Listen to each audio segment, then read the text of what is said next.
So iban pa nga balita na tumod na ang registration sa truck nga gingamit sa pag-ariya sang higko sang tawo sa drainage sa Barangay Balabag, Pavia, Iloilo sang Hunyo 15. Ang truck ang nakarehistro sa Caloocan City sa Metro Manila apang wala mahisayran ang nagbakal sinidiri sa Iloilo. Base sa records ng LTO, isa ka closed van ang classification sang truck. Bangon sinituyo sang LTO nga ipa-alarm ang truck para makilala ang nagbakal sini. Kasunod sini ang pagpatawag sa nagapanag-iya sini Subong. Kung mapasawan ang tag-iya nga mag-report sa LTO, posible i-cancel ang registration sa truck.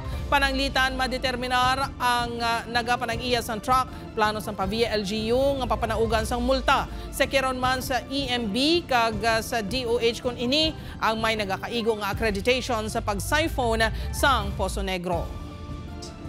Kung ma-identify na ang atong respondent, so makatag ang penalty ang barangay, makatag penalty ang LGU, makatag penalty ang EMB, makatag penalty ang DOH.